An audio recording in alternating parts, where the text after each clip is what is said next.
अस्सलाम वालेकुम, नमस्ते। मेरा भारत महान है, मेरा हिंदुस्तान असीम है।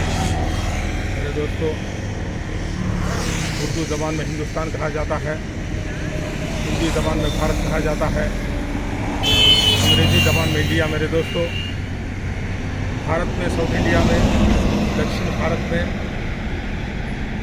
गुलबर्गा शरीफ के अंदर हज़रत ख्वाजा बंदा नवाज़ गैसूर दराज रहमतुल्लाह तआला अलैह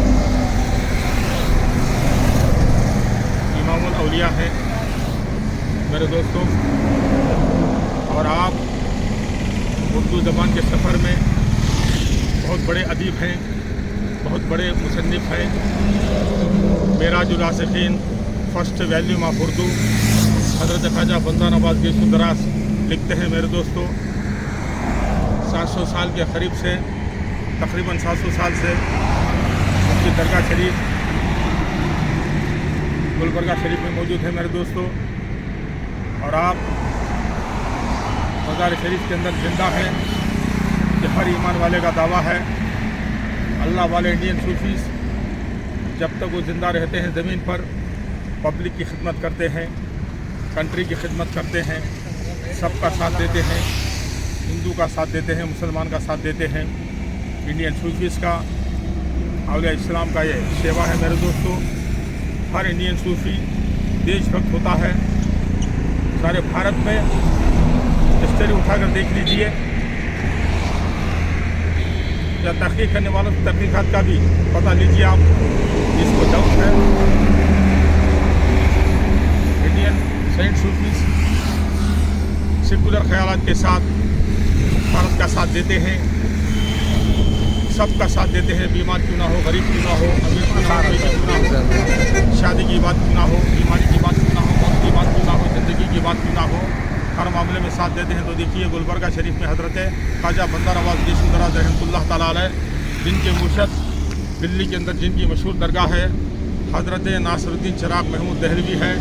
चिराग दिल्ली के नाम से उत्तर भारत में आप मशहूर हैं, आप इनके मुर्शद हैं मेरे दोस्तों। तो हज़रत ख्वाजा बंदा नवाज़ गैसूर दराज दुनिया से पर्दा करने के बाद भी दरगाह शरीफ के अंदर मौजूद हैं, जिंदा हैं मेरे दोस्तों। आज भी वो भारत की खिदमत कर रहे हैं।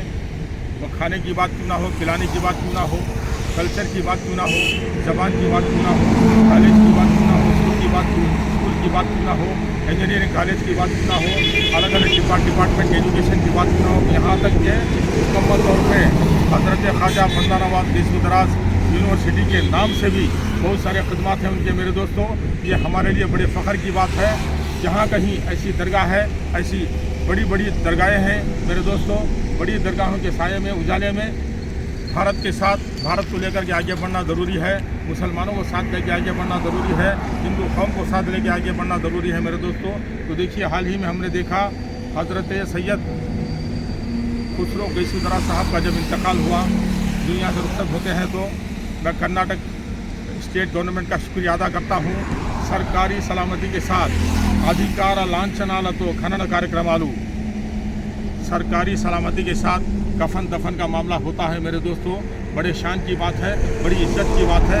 देखिए, भारत के अंदर हमारा जो संविधान है, दरगाह की बात क्यों ना हो, मदरसे की बात क्यों ना हो, दरगाह के कॉलेजेस की बात क्यों ना हो, दरगाह के ज़ायरीन की बात क्यों ना हो, दरगाह के सज्जादा नशीनों की बात क्यों ना हो, उनकी कितनी इज्जत करता है हमारे भारत का संविधान। तो देखिए, कर्नाटक के चीफ मिनिस्टर साहब का मैं शुक्रिया अदा करता हूँ, कर्नाटक की गवर्नमेंट का शुक्रिया अदा करता हूँ, क्योंकि गवर्नमेंट की सलामती के साथ अधिकार लांछनालतो सरकारी सलामती के साथ उनके कफन दफन का मामला कामयाब हुआ है मेरे दोस्तों। और उसके बाद उनके लख्त जिगर नूर नज़र, जिन्होंने कनाडा के अंदर अपनी तालीम हासिल की है, बहुत बड़ी हस्ती हैं। 50 साल के अंदर उनकी उम्र है मेरे ख्याल से, अल्लाह ताला मुझे माफ़ करे।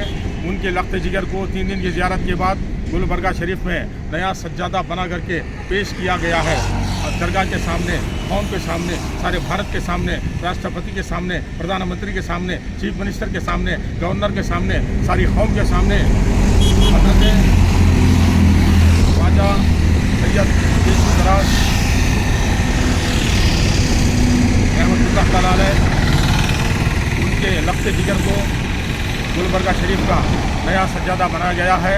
मैं उनको दिली मुबारकबादी पेश करता हूँ और उनसे उम्मीद है कि नासिर महमूद अली खान की बात क्यों ना हो, भारत की जनता की बात क्यों ना हो, दरगाह शरीफ के जो डेवलपमेंट एक्टिविटीज़ हैं उसको आने वाले ज़माने में कंटिन्यू करेंगे और डेवलपमेंट एक्टिविटीज़ में और भी इजाफा करेंगे हर एतबार से। मैं प्लीज़ जहाँ की मुझे रीत खुदा मैं गीत मान के गाता हूँ, भारत का रहने वाला हूँ, भारत की बात सुनाता हूँ। हयात लेके चलो कायनात लेके चलो, हयात लेके चलो कायनात लेके चलो, चलो तो सारे ज़माने को साथ लेके चलो। जय भारत।